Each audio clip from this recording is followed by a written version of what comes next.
All right, so I have a, let me start this over, file, new spreadsheet. All right, I'm just going to name this T accounts. It might have been in intro, you mean? When we made the T accounts? Yeah, pretty similar. All right, so I'm gonna list all of my, maybe I'll make a little corner and just label this all my asset accounts. All right, and then here's what I'm gonna do. I'm gonna make this T account. I'm gonna highlight these two cells by left clicking and dragging across. And then I'm going to go to Format, Merge horizontally, and that's going to just merge those two cells. So I might make this, I'll just name this cash. All right, who's playing, what's going on back there? Did you guys find your own video of T accounts in Google? So then I'm going to use my borders here. I'm going to make a bottom border for this. And then I will highlight maybe, let's go down like maybe 10 cash. Sometimes you can get a lot of cash transactions, so I'll make that one pretty big. And I'm just going to click this again and make like a left. And now I have a T account. All right, so this is named cash. Maybe the account for cash is 101. All right, and then I'm going to leave all these blanks for my entries. All right, and then at the bottom, I'm going to enter a formula here. If you're not familiar with Sheets or Excel, if you're going to go into business, you're going to use these types of calculators. They're called spreadsheets. All right, and basically it's like a calculator on steroids. You can do a lot more with it. It has a lot more power because you manipulate certain if-then parts of it and get different answers. So let me show you how to insert a sum function. All right, and if I click in the cell I want the total in, and then I'm going to go to more and click the sigma symbol, and for this one I'm going to click sum. Now I could click anything. I could click average or count or max or min, but I'm just going to do sum. And then I'm going to click on the range and highlight the range that I want summed within this formula. So you have equal sign, the name of the function, and then these brackets will name the range. So I left click in 14, and I'm just going to move up while I'm holding my mouse button to A4 and press enter. And right now there's nothing in there but 0. So let's just say I had a $4,000 debit to cash. That would automatically tally that for me down there. And if I just move this formula over, and here's how I do that. I could just point to that little box there, left click when I get the crosshair and drag it over. It just moves the formula and it moves it into column B. So it's relative to where you move it to. It changes those values. And then let's just say I had a $2,000 credit to cash.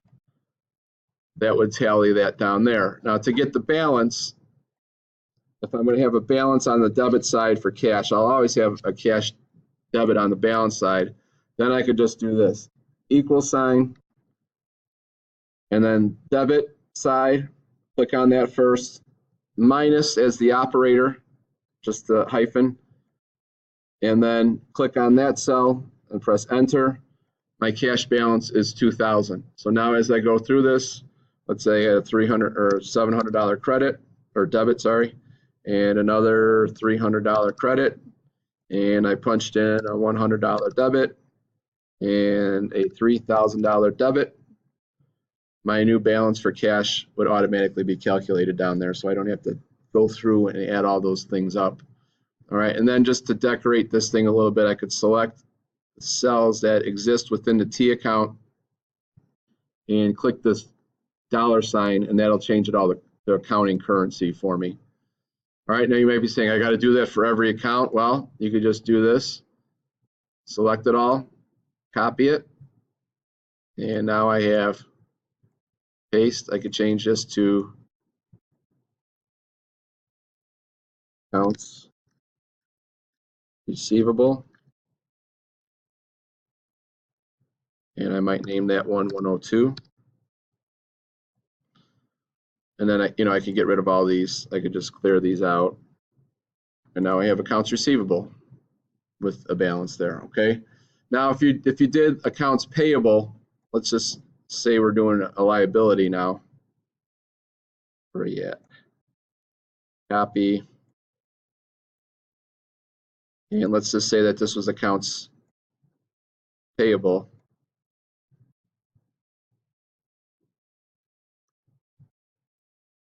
All right, oops.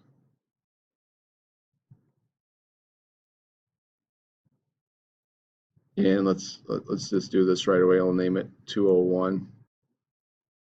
Just leave it 202. All right. And now what I have to do now is I just have to switch these around. So I'll just move this over, and I'll move this over for my liabilities, because now my balance of this is going to be on the credit side. So I still have the two sums here, and then this has to be flipped around. I have to go equal sign all the credits minus all the debits, and that'll equal 0. So if I have, let's say I had initial debit or credit to accounts payable, and then I paid some of it off, what should my balance be? Credit balance of 1,000. It's there already, okay? So like I said, I'm going to leave this to you, and I will let you use this on the test if you make it for yourself, okay? I'm not going to require it. If you'd rather do it on paper and pencil and not deal with this, I will leave that up to you. Choice in your educational process, it's up to you. All right, I'm going to end this video, and then I will post this video, so if you didn't get it right now. So you'll have an asset section, you'll have a liability section, and then you'll have an equity section. You could make, put those wherever you want on the sheet. And then if you wanted to, you could total all the assets. You could do this. You could do equals sum, and then put a left bracket, left parenthesis. I could put the cash balance, comma, the accounts receivable balance, close it up, and I can get a total asset cell right here by doing all those total balances. So when I do my balance sheet later, I have that number if I need it. All right.